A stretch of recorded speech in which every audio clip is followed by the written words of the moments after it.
I'm Opa, and this is Opa's Place. Today we're going to talk about what kind of government do we have here in this country.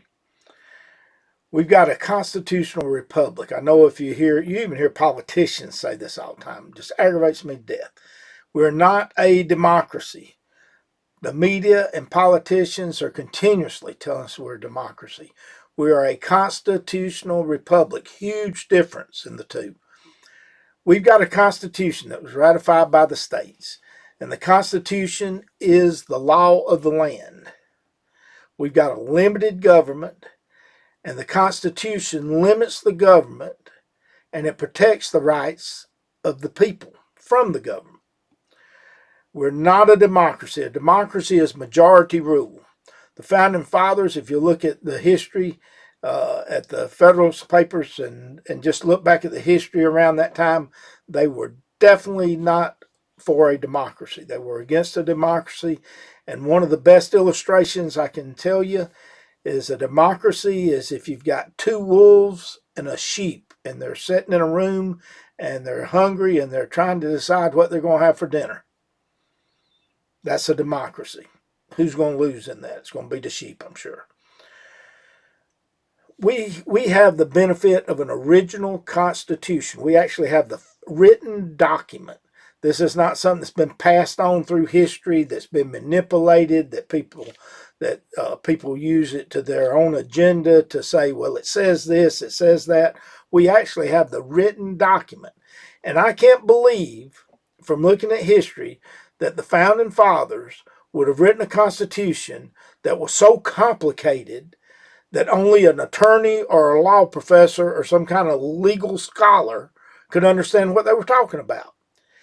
It don't have to be interpreted, and you don't have to have an elected politician to start reading in between the lines. Look at it. It's simple. The vast majority of it has nothing to do with anything except who can be president, how old you got to be, who can be a congressman, who can be a senator, how they're elected, how long they can serve in office. The majority of it is how the government's structured. Has nothing to do with anything but that. When Constitution Day comes, it's September 17th. So in September, I'm probably going to do several podcasts to go through the Constitution. But before then, sit down and read it. Take you 30 minutes. Take you 30 minutes to read it, and you're going to get bored in the first part because basically it just tells you how you elect officials and how long they can serve and who can serve. So take a little bit of time, look at it. It just sets up the executive, the legislative, and the judicial branches of the government. And there's a little bit in there. We'll talk about that in a minute. That tells that has to do with citizens and the people. Uh, Politicians have managed to turn what the founding fathers intended for government. They've managed to flip it upside down. To start with, government has no power, and they have no inalienable rights, like are mentioned in the Declaration of Independence. Our government only has powers that we, the people, have loaned them. They have no other powers. We've loaned them some powers. And those powers are simple powers. You've got a military. When they started the Constitution, they said, look, if somebody comes over here and they start attacking Massachusetts, we don't want Massachusetts has to defend herself against Spain. We all need to band together, all 13 states need to band together and come to Massachusetts' defense and help them fight off the Spanish. They needed a post office. If you mailed a letter from Georgia to New York, you didn't want that letter to get up somewhere up in the Carolinas, and they say, well, we ain't taking this letter no further. We're just throwing this thing in the garbage. We ain't got to take this thing up there. So you wanted to be able to mail a letter to all 13 colonies and have a post office that would get it to ever who you mailed it to. They didn't have TVs and internet and telephones back then, so they were dependent on the mail. Patents, copyrights, you didn't want to invent something and then somebody steal your invention. You didn't want to write a book, somebody steal your idea on your book. So they had patents and copyrights that the government was in charge of. Coin money. You wanted the money to be consistent among the 13 colonies, 13 states at that time. They were states then, not colonies. There's a list of 18 powers that we, the people, gave the government the ability to handle. and I say gave, we actually loaned it. We could take it back. They were our powers. We could take those back if we wanted to, but we loaned them to them. So who's in charge of the government the way it's set up by the Founding Fathers? Who's in charge of it, and who's the boss of the United States? That's we the people. That's in the preamble to the Constitution. It starts out, we the people. We are setting up this Constitution to relinquish some of our powers to the government, let them use them for the betterment of the 13 states at that time. The government works for us. We do not work for the government. They've completely turned that around. You should realize that because they're called representatives. They're called They're supposed to be our servants, but to hear them talk, sometimes we're their servants, and the way they got it set up seems to be that way. You were taught in school, and most of us believe and have been taught that federal law trumps state law. That's not true. It does if it's a constitutional thing, because we've got a constitution that all the states live under. But other than that, federal law does not trump state law. There's only a few things that the federal government can do that the state said, we'll let y'all do this, but it's not just everything. Their laws does not trump the state laws.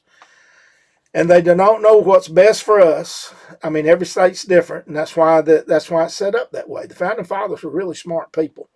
But we've got way away from what they intended the government to be. The government has no rights.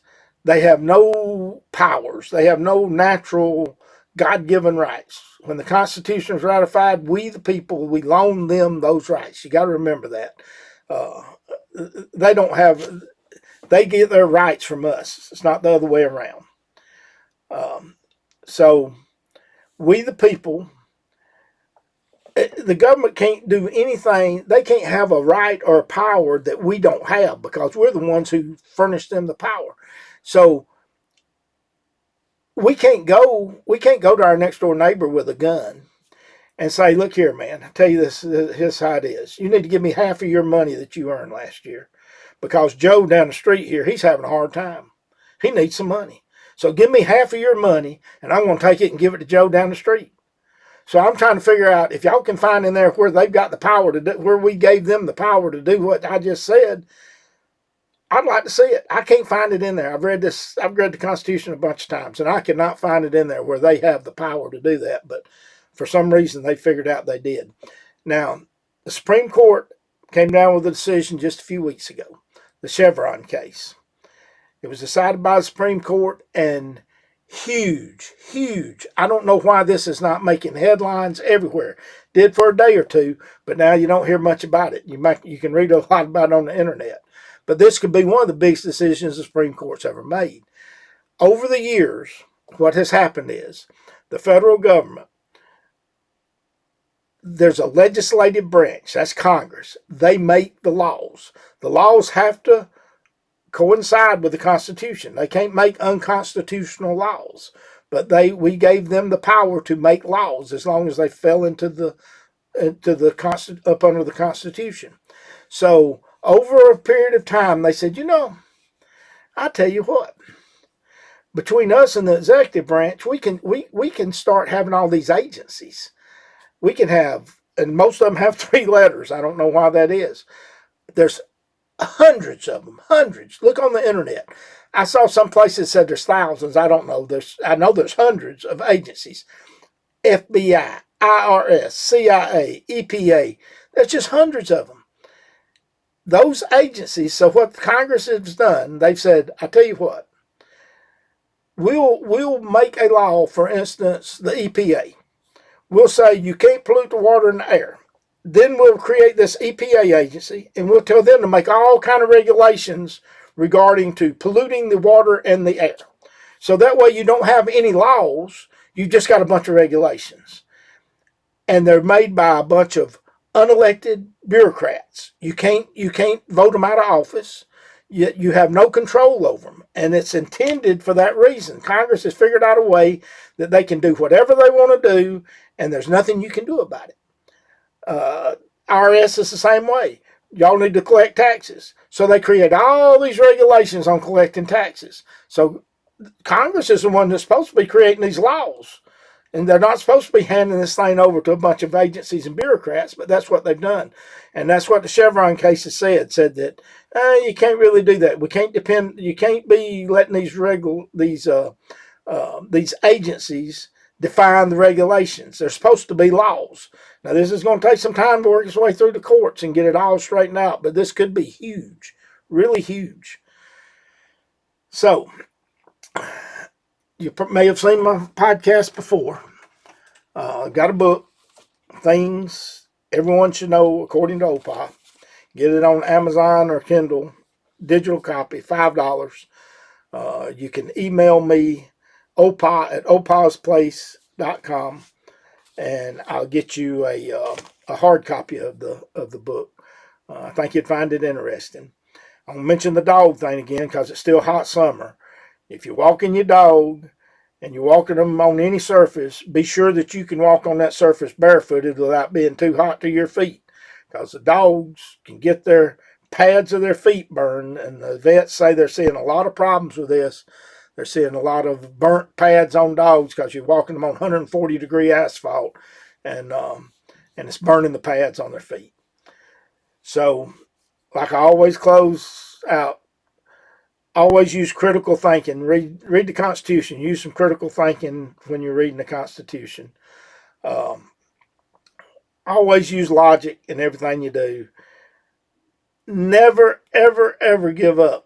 This Chevron decision is a perfect example. Do not give up, because this thing had gotten so far out of hand. Now the Supreme Court's starting to reel it back in. If you give up, we're gone. And you don't want to do that. All you got to do is get on the internet. You've got the capability to see countries, Middle East countries, South American countries, even Canada, countries that you just don't want to live there. European countries, you don't want to live there. They're too oppressive. Ours is getting worse and worse and worse. But we got to turn the thing around. You got to keep fighting to keep it turned around. Otherwise, we're going to lose it. Going to lose the Constitution with the Republic, and your kids, your grandkids are going to be living in a bunch of governments that are just way too controlling, more controlling than they are now, and that's bad enough. So until next time, I'll see if I can think of something else that's interesting to talk about. If there's something you want to talk about, if you see that I'm saying something that ain't right, email me. Tell me where I'm saying something's not right. And I'll be glad to look into it. And I've changed my opinion a million times, and I'll change it again if you can show me where I'm wrong. Send me some information on something you want me to talk about, and I'll see y'all next time. Thank you.